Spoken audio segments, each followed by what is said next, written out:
Salut, moi c'est J. Je commence aujourd'hui une série de petites vidéos tuto sur la synthèse soustractive. Ça fait longtemps que ça me titille un peu, que j'ai envie de partager mes connaissances dans le domaine.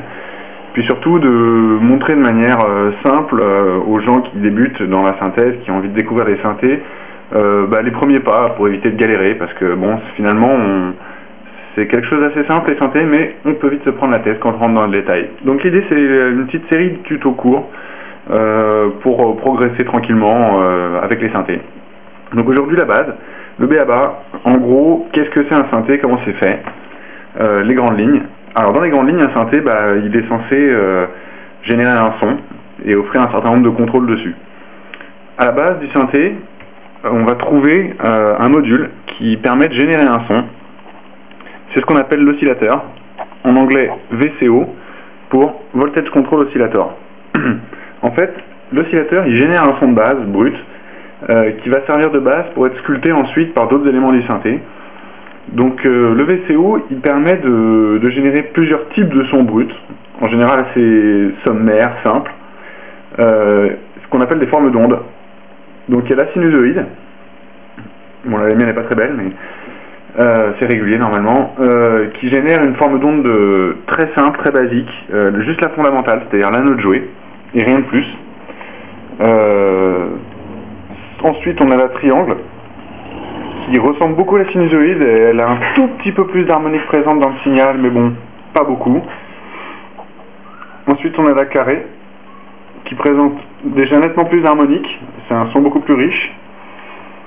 Et enfin la dent de scie, qui elle présente beaucoup d'harmoniques supplémentaires à la fondamentale et donc présente un son vraiment riche, très riche, qui est propre à être sculpté, notamment filtré, et donc qui va permettre beaucoup de choses aussi. Donc en gros, les deux premières formes d'ondes sont en général utilisées de manière additive, on les additionne, on les multiplie entre elles pour obtenir des effets très particuliers. C'est le cas de la synthèse FM, bon, on en reparlera plus tard, mais elles ont aussi leur intérêt brut. Et les deux autres sont particulièrement propices, on va dire, à être utilisées dans la synthèse soustractive, qui fonctionne par filtrage, puisqu'elles sont très riches, donc on peut enlever pas mal de choses et ça produit pas mal d'effets intéressants. Donc la deuxième étape, une fois qu'on a généré un son, là on a un clavier qui rentre et qui permet de jouer la hauteur, on va passer dans un deuxième bloc, le filtre, qui lui permet de modifier le son. Donc on a plusieurs types de filtrage selon les synthés. Les plus communs sont le filtre passe-bas qui présente une courbe où le bas du spectre est gardé et pas le haut. On a les filtres passe-haut où la courbe est inversée, on garde seulement le haut et on filtre le bas. On a les passe-bandes où seule une partie du signal passe, ni le haut ni le bas.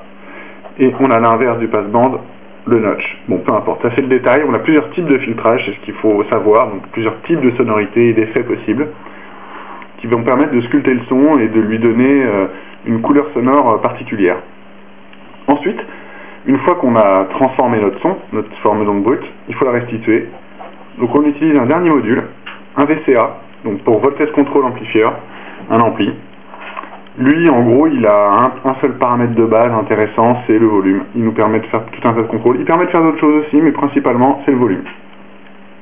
Donc voilà, c'est un peu le principe de base du synthé. On génère un son, on le transforme, on le restitue, on a les basiques. Ensuite, on va ajouter un certain nombre de modules, en plus, ce qu'on appelle les modulations, qui vont permettre de modifier certains paramètres de l'un de ces trois blocs. On en reparlera. En gros, ils permettent de donner vie au son, d'obtenir des effets cycliques ou des effets temporels sur certains paramètres, et donc donner une sorte d'évolution au son. C'est ce qui donne toute la richesse aussi au synthé.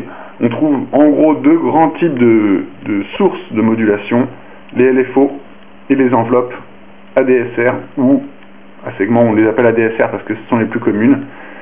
Mais en gros ces deux sources-là vont permettre de faire déjà beaucoup de choses lorsqu'on les applique à certains paramètres de l'un des trois blocs, VCO, VCF ou VCA. Ce sera un petit peu toute la richesse à explorer un peu plus tard. Mais pour l'essentiel, vous savez l'essentiel. Enfin, pour le moment, vous savez l'essentiel. Il n'y a que trois blocs, et puis il suffit de les connecter entre eux pour obtenir un synthé. Voilà. Bon, voilà, à la prochaine pour un peu plus de détails.